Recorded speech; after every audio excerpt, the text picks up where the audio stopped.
الحمدللہ رب العالمین والصلاة والسلام علی سید الانبیاء والمرسلین اعوذ باللہ من الشیطان الرجیم بسم اللہ الرحمن الرحیم۔ اللہ کے نام سے شروع کرتی ہوں جو بہت ہی مہربان اور نہایت ہی رحم کرنے والا ہے۔ روحانی وظائف چینل کی طرف سے تمام ویورز کو السلام علیکم ورحمۃ اللہ وبرکاتہ۔ میں اپنا چینل روحانی وظائف کے ساتھ آج آپ کی خدمت میں نماز فجر کے بعد کا بہت ہی خاص اور مجرب وظیفہ لے کر حاضر ہوئی ہوں۔ میرا آج کا یہ روحانی وظیفہ ان بہنوں ان بھائیوں کے لیے ہے جن کو روزگار کا بہت زیادہ مسئلہ ہے، ان کو کوئی بھی نوکری نہیں مل رہی، کوئی بھی روزگار نہیں مل رہا، بھاگ دوڑ کر کر کے وہ تھک چکے ہیں، تو وہ یہ نماز فجر کے بعد یہ چھوٹا سا وظیفہ کر لیں سورج طلوع ہونے سے پہلے اور انشاءاللہ تعالی جیسے ہی یہ وظیفہ کریں گے رزق کا انتظام ہو جائے گا اور آپ کو اپنی من پسند من چاہی نوکری بھی مل جائے گی۔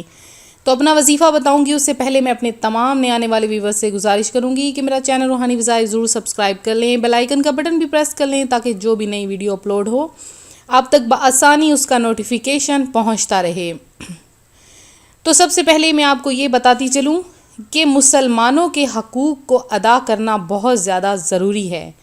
جیسے کہ فرمان مصطفیٰ صلی اللہ علیہ وآلہ وسلم ہے کہ مسلمان پر 6 حقوق ہیں۔ جب وہ بیمار ہو تو عیادت کرے، جب وہ مر جائے تو اس کے جنازہ پر حاضر ہو، جب دعوت کرے تو اس کی دعوت کو قبول کرے، جب وہ ملاقات کرے تو اس کو سلام کرے،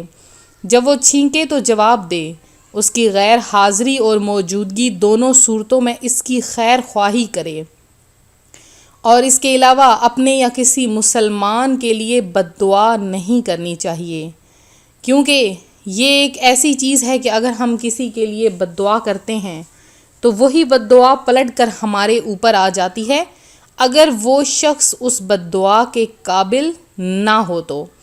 تو یہ تھے مسلمانوں کے حقوق۔ جب بندہ مسلمانوں کے حقوق ادا کرنا شروع کر دیتا ہے تو وہ نیکیوں کی طرف گامزن ہونا شروع ہو جاتا ہے اور اللہ کے قریب تر ہونا شروع ہو جاتا ہے۔ اللہ تبارک و تعالی اپنے حقوق تو معاف فرما سکتا ہے لیکن بندے کے حقوق کبھی بھی معاف نہیں فرماتا، تو آپ لوگ بندے کے حقوق کو سب سے پہلے رکھیں، کیونکہ حقوق العباد کا ہر جگہ پر کثرت سے تذکرہ آیا ہے۔ آج جو میں آپ کو وظیفہ بتاؤں گی اس کے لیے آپ کو اپنے دل، زبان، اپنے پاؤں، اپنی آنکھیں، اپنے ہاتھ، بلکہ ہر چیز کو گناہوں سے بچانا ہے۔ آپ سب چیزوں کو گناہوں سے بچائیں گے تو آپ نیکیوں کی طرف بھی گامزن ہوں گے، اور اگر آپ نیکیوں کی طرف چلتے جائیں گے تو آپ کے گناہ ختم ہوتے ہوئے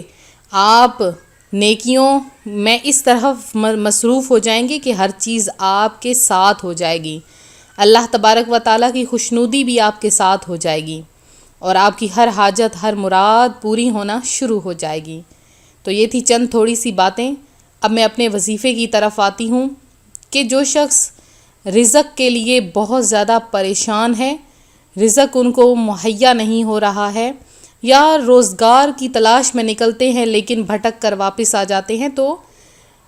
وہ یہ وظیفہ کریں۔ یہ ان کے لیے بھی وظیفہ ہے جو جن کو نوکری سے نکال دیا گیا ہے اور نوکری کو دوبارہ بحال کرانا چاہتے ہیں، وہ بھی یہ وظیفہ کریں کہ روزانہ بعد نماز فجر، روزانہ اپنے بعد نماز فجر سورج طلوع ہونے سے پہلے اسم الہی پڑھنا ہے، یا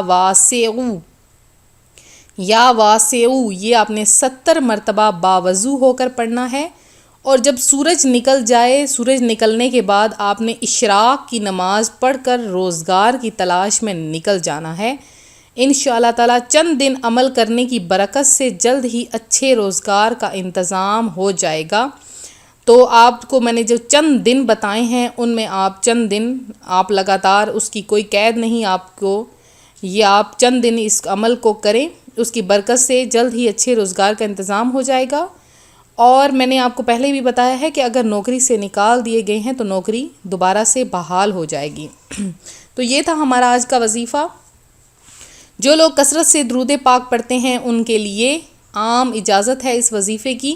اس کے علاوہ کمنٹ میں میسج کریں، ویڈیو کو لائک کرنا ہرگز نہ بھولیں۔ آپ لوگ بتائیں آپ کو یہ وظیفہ کیسا لگا، اور آپ نے یہ بھی بتانا ہے کہ یہ وظیفہ کن کن پر کارآمد ہوا، یعنی کن کو اس وظیفے کی برکات حاصل ہوئی ہیں۔ تو ملتے ہیں اپنے اگلے وظیفے کے ساتھ، اپنی دعا میں یاد رکھیے گا، اپنا خیال رکھیے گا، فی امان اللہ۔